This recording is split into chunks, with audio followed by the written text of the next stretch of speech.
Alkisah di Jawa Timur terdapat tentang dua kerajaan kembar, yakni Kerajaan Jenggala yang dipimpin oleh Raja Jayanegara dan putranya Pangeran Panji Asmarabangun. Sementara Kerajaan Kediri dipimpin oleh Raja Cinarana dan putrinya yang cantik, Dewi Sekartaji. Untuk menghindari peperangan di antara mereka, kerajaan ini disatukan kembali melalui ikatan pernikahan. Akhirnya Pangeran Panji Asmara dinikahkan oleh Dewi Sekartaji. Tak lama semenjak pernikahan itu dilangsungkan, kerajaan musuh menyerang.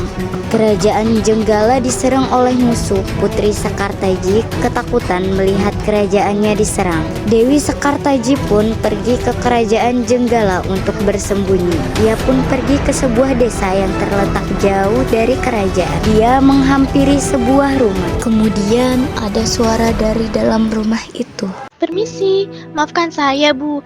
Saya tersesat. Bolehkah saya tinggal di sini untuk sementara waktu saja?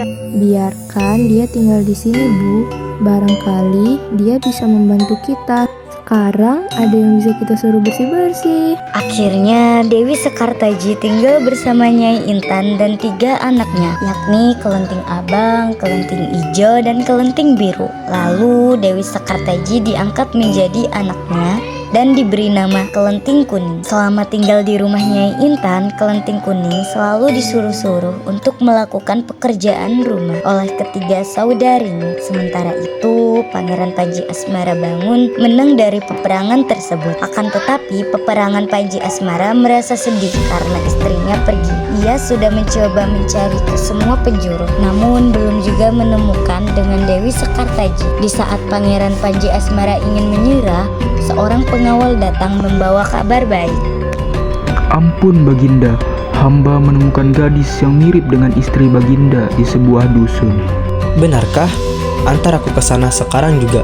Bersama pengawalnya, Pangeran Panji menuju desa yang dimaksud. Ia menyamar sebagai pangeran tampan yang ingin mencari jodoh. Ia juga mengganti namanya menjadi Ande Ande Lumut. Setelah perjalanan panjangnya menuju desa itu, akhirnya mereka sampai di desa itu. Ia tinggal di sebuah rumah kecil milik Mbok Rondo yang baik hati. Esok paginya, sang pengawal memberikan pengumuman sayembara pencarian jodoh pangeran kepada seluruh pelosok desa. Kabar itu pun terdengar ke 3 telinga anak Nyai Intan. Anak-anak Nyai Intan akhirnya berencana ingin mengikuti sayembara itu untuk meraup hartanya pangeran.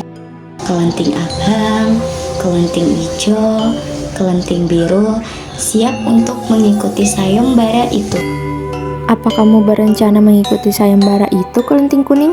Kuharap sih tidak ya, karena orang sepertimu tidak cocok bersanding dengan pangeran.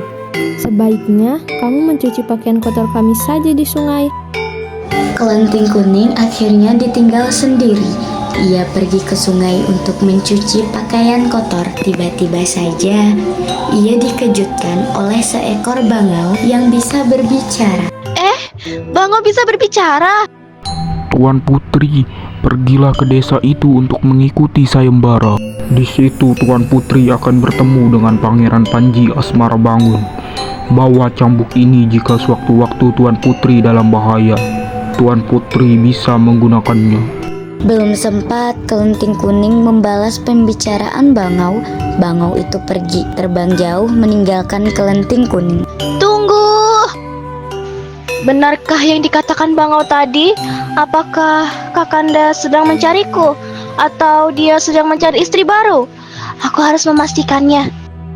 Sementara itu, Kelenting bersaudara berhenti di depan sungai yang lebar dan arus yang sangat deras. Bagaimana ini, Kak? Arusnya deras sekali, tidak ada perahu yang bisa lewat. Entahlah, Dik. Aku juga tak tahu bagaimana cara kita menyeberang ke sana. Tiba-tiba seekor yuyu kangkang raksasa muncul dari bawah sungai. Wah, yuyu kakak raksasa. Apa maumu?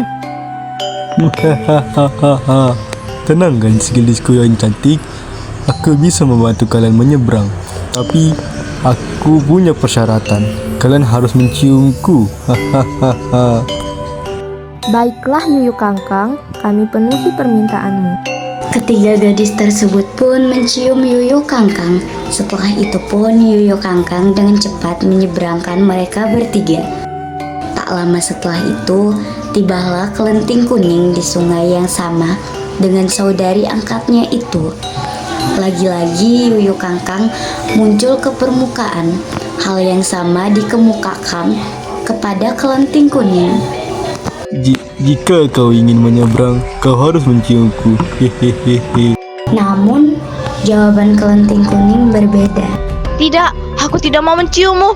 Kelenting kuning pun mengambil cambuk yang diberikan oleh si bangau. Dicambukkannya ke arah sungai seketika air sungai itu surut. Bagaimana mungkin air sungaiku surut? Yuyu menjadi ketakutan. Ia bahkan menawa tumpangan tanpa syarat. Sebagai gantinya, aku akan mengantarkanmu dengan gratis.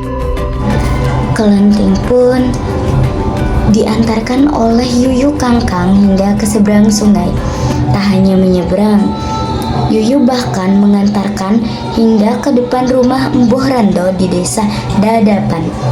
Sesampainya di sana, ia melihat ketiga saudara kelenting sedang menunjukkan kecantikannya di depan pangeran. Bagaimana pangeran? Apa pangeran tertarik dengan kami bertiga? Maafkan aku, tapi tidak ada satupun yang kupilih dari kalian.